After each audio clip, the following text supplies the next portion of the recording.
How do we overcome the feeling of being wronged or being a victim, especially when others have been unkind to us?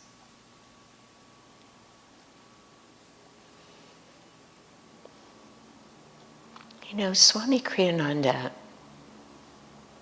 this is a very good and a very difficult question. Not a difficult question for me to find answers, but a very difficult question, situation to live through well. It's hard. You know, and again, it's like the pain of what's going on in the world. It's real. We are wronged at times. That's what's so painful about watching some of the news right now.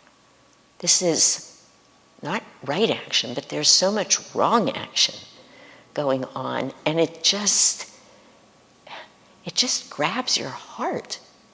It's hard. And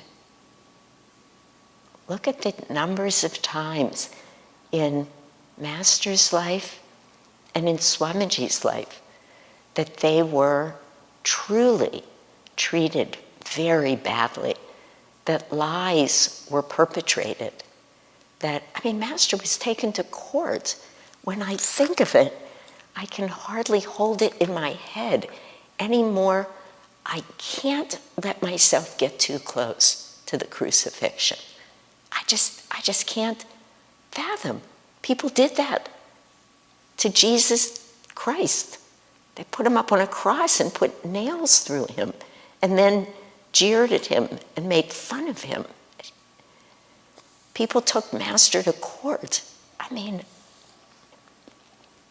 people lied about Swamiji. They just made up lies and they slandered him all over newspapers and radio shows. And I mean, these things happen in the world. That's what I'm saying. They're real. Swamiji certainly lived through pain about some of what happened with him. When he was thrown out of SRF, he felt pain. He really did. He told us that. He's written about it. And it lasted for a while. It wasn't a momentary, in life experience. But he wasn't angry. He wasn't belligerent. He wasn't wanting to get back at those people, nor did Master.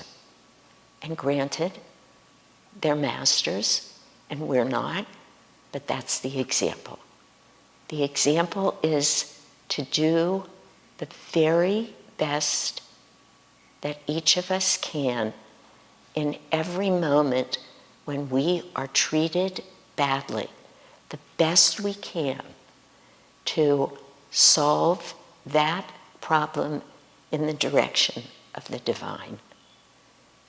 I myself had an experience, the worst of that for me was when a friend, about 1.5 years ago now, we got into a fight that turned mean. Hard to imagine, given the two beings who were involved, but it happened. And I was not without blame in the fight at all. But since I'm telling this for a particular reason, my friend said things to me the way maybe only those who are closest to us can, that went to the core of something that I guess I needed to feel I knew was true about me, the way I was holding it, not the way this friend just pierced it. But obviously, I needed in some way to know it was true, something that really mattered to me about myself. And I left. I just left. I just said, I'm done with this discussion, with this argument. And I walked away. And I went home, and I say this truthfully, it was very hurtful. It's hard to describe that much later when you're out of it, but it was so hurtful in the moment. And it felt like it had such potential repercussions for me in terms of how I live, where I live, everything. And I knew that I couldn't stay there. And by God's grace, I got that I needed to take all of that feeling and lift it up, transform it, that I could not let it fester or grow where it was. And I took days off from work, and I put up huge, I'm sure many of you who are listening have heard this, but that's okay. I need to hear it again myself. Let me just put it that way. A huge version of the yamas and the niyamas. And I went through every yama and niyama and asked myself, how can I be better? How can I take that? I was really, I guess there was some anger in there, but mostly I was so hurt.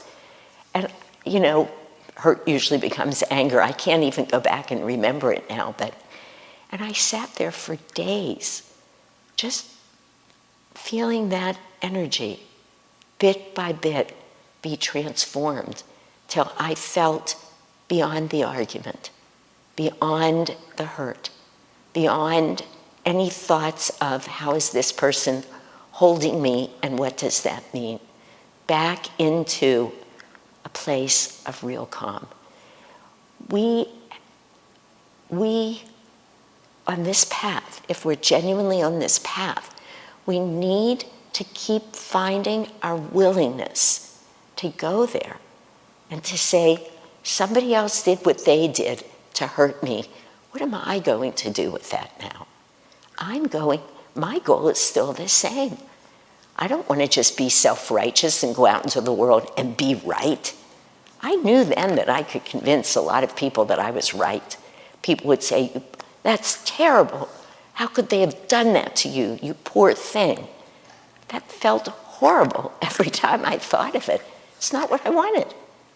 I wanted to be calm and uplifted and bigger and close to God and feel right about that.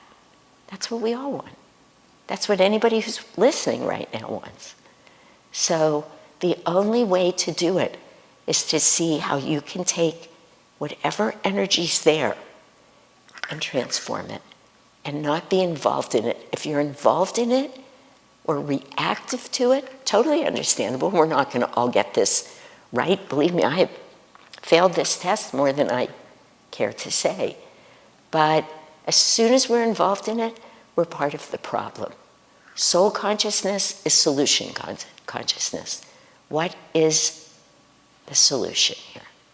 So that's what we do with it. Transformation. Always in the direction of God.